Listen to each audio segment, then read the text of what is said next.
allow us to reintroduce ourselves. The best to do it on any stage. Women's soccer is really having a moment. We just saw over the summer the Women's World Cup, record attendance, record viewership globally.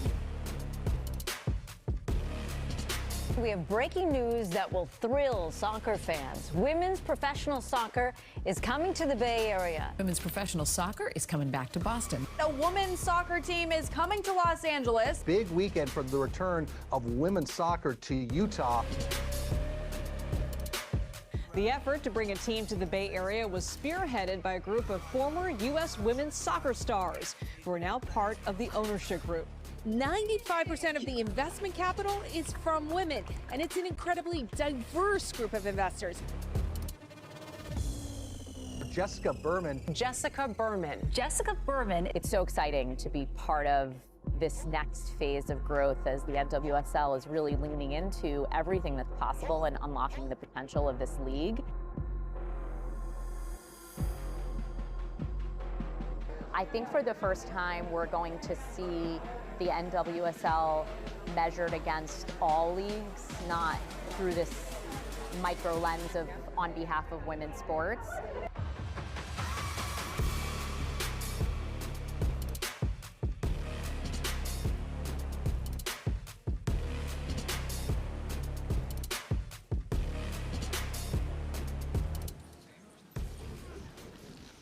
Hi, I'm Sally Jenkins, a sports columnist for the Washington Post here, and I'm so excited to be talking to a woman who looks good in a hard hat, among other things. And now I know how athletes feel. That was a good pump-up video. It was. Let's start off with the big news. You made a headline on Friday, $240 million media deal for the National Women's Soccer League, 40-fold increase for your business, but also an all-time record for a women's sports league. Can you tell me, for so long it was hard to get big investments in women's sports.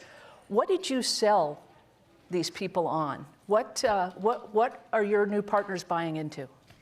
Our new partners are buying into a vision. They know and recognize that women's sports historically has been undervalued, and if you compare women's sports and the NWSL to our male counterparts, we don't have the benefit of having been in places and spaces where people actually watch sports. And so you have to look at some non-traditional metrics to really understand and recognize that the investment thesis around the NWSL is all in the future.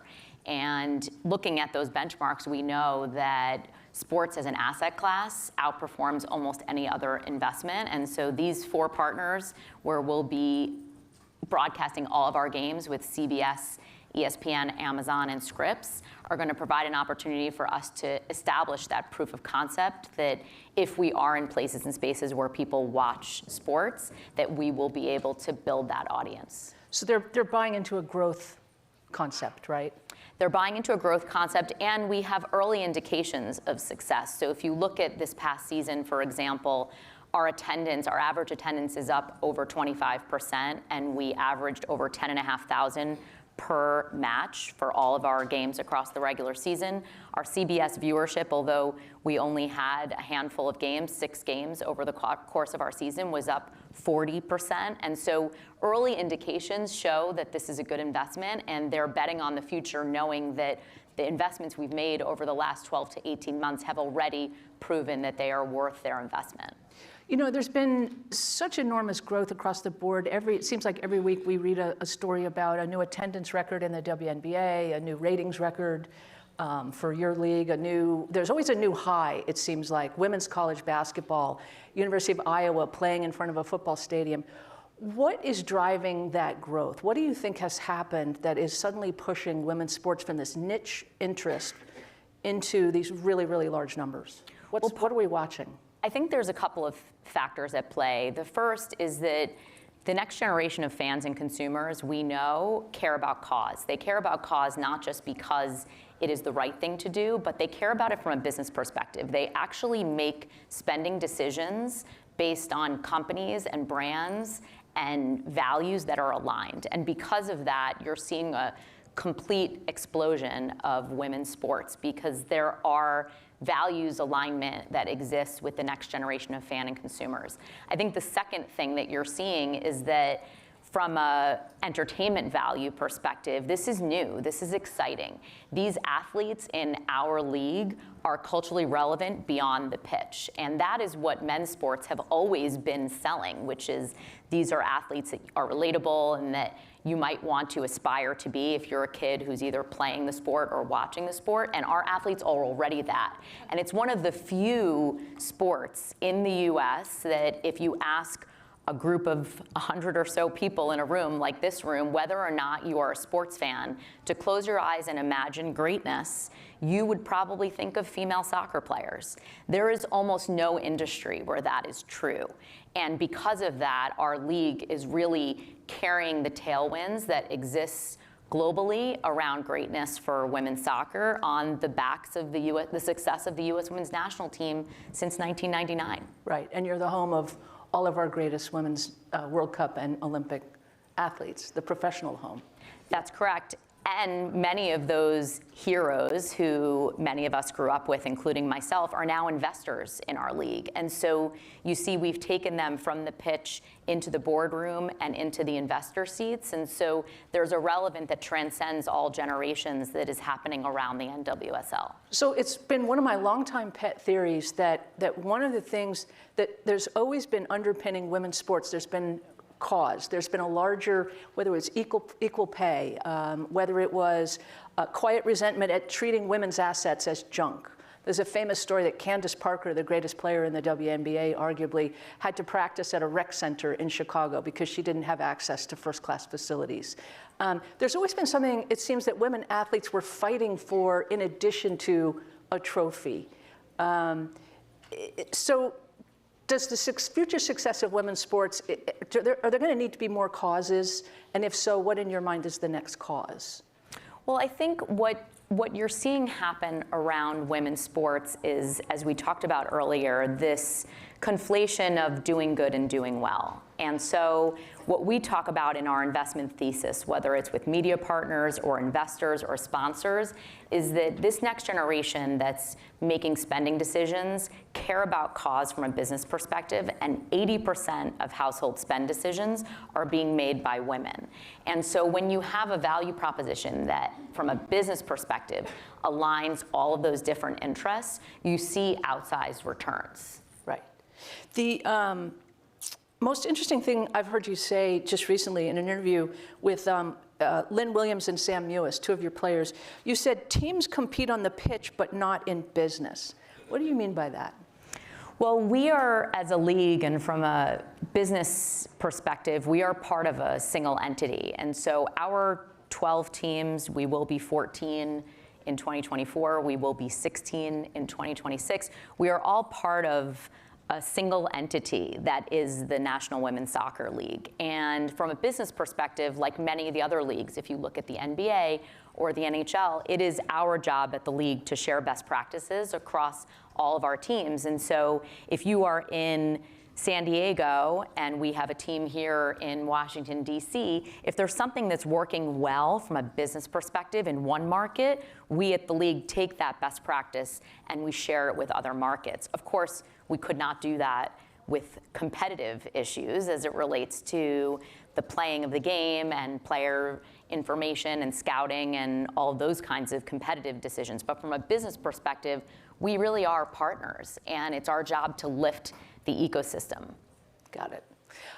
Let's talk about your personal story for a minute. You grew up in Brooklyn, Orthodox Jewish household, not much exposure to sports. Then you get to the University of Michigan, before you become a lawyer, you major in sports management. What is that through line? Like, where on earth did you get this interest? Yeah.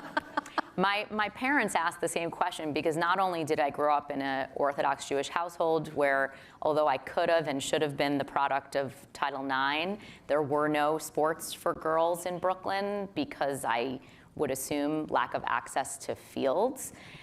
My parents did not experienced sort of corporate America, and so I didn't have them as role models. My mom is, she still practices, a psychologist, and my dad was an entrepreneur. So I sort of paved my own way. And really, for me, I grew up in this environment where I was surrounded by people from different backgrounds. And I observed through sport that it was one of the few things in our social fabric that actually had the power to unite my community in Brooklyn. And because of that, I made a decision at 16 years old that I wanted to work in this industry and put my blinders on and did everything humanly possible to get work experience so that I could achieve my goal of actually becoming a commissioner. As strange as that sounds, that actually was my stated goal when I was 16. I wanted to be the commissioner of a league. So I feel really fortunate watching that highlight reel and having this conversation with you that I am manifesting what really was my childhood career ambition to lead a sports league, because I really believed it has the power to change the world. You've worked for just about every men's sports league you can name. You've done business with the NFL. You were at the NHL for many, many years. I don't know, did you do Major League Baseball? I did at my law firm.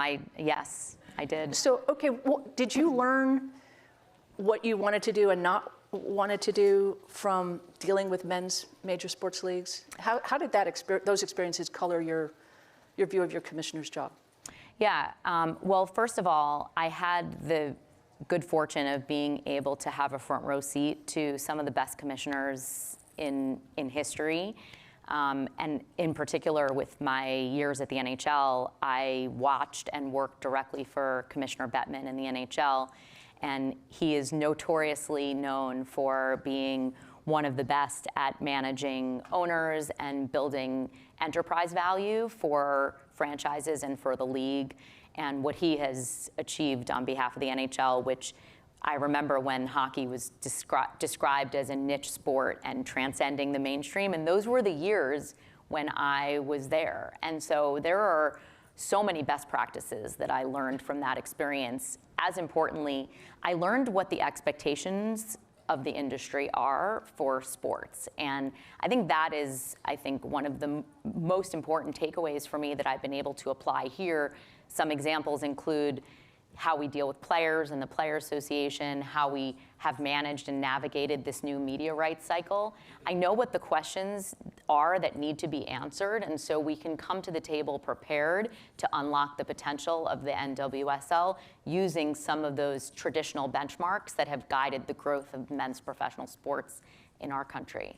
I was talking to Clara Wusai, who's owner of the New York Liberty, and co-owner of the Brooklyn Nets, and she was telling me that so many times people who invest in sports franchises, they look for the big men's franchise return. They talk in billions of dollars. Her point was that there is excellent return on investments in women's sports. They're just smaller, but it's still a very, very good return. Does the proportionality there affect the narrative when you're trying to sell the league? And what do you tell people who expect gargantuan results or gargantuan profits, or they expect to buy in for gargantuan amounts of money? Look, when Steve Ballmer bought the LA Clippers several years ago, people thought that was a crazy number. It was, I believe, over $2 billion. And today, that looks like a steal. If you look at all of the sell prices from the men's leagues over the last 30, 40, 50 years, there is absolutely no question that they increase in enterprise value in 5 to 10 year cycles. We are 11 years old. And so I often say to in some of those conversations with potential investors, even though we are 11 years old, which is teeny tiny relative to the men's leagues, we're actually in many ways only 2 years old, because for the first 9 years of the NWSL's existence, we were actually operated and managed by U.S. Soccer, which is the federation in our country. So we weren't even an independent business until the year 2022. So imagine what will happen in the future when we now have our own independent business decisions and we're actually making those business decisions on a first principles basis, which is what you see happening now. So we're only 1 to 2 years into the beginning of our growth, and we describe it, and there's actually data to support it, that we are at that beginning of the hockey stick growth effect. And so it's actually not really that hard a sell from an investment perspective, because smart investors see that value proposition, and we see it with the types of owners that we're investing. For example, last week we announced that the Tisch family, who own the Giants, invested in Gotham near New York, New Jersey, New York, and they won the championship this past weekend. So I shared with her that was really good timing on their part. They closed about 5 days before they won the championship. Yeah. Earlier this year, we sold the Chicago Red Stars to the Ricketts family, who own the Chicago Cubs. And so one of the most important litmus tests for us is seeing the quality of the investors that we're attracting. And those are great examples of the kinds of families that we're inviting into our ecosystem that we know are going to be instrumental in building the future. It's really interesting. It sounds as though a lot of male leadership missed a double espresso sitting right under their nose. Yeah, so. Well, good for us. Yes. We're going to make it right really quickly. We act with a lot of urgency because we do, I think, collectively feel that we have a lot of time that we have to make up for. And for that reason, we have a very motivated staff and very motivated players who could not be more excited to actually manifest the league that we know should have been a long time ago, but we're ready for it. Great. We're going to have to leave it there.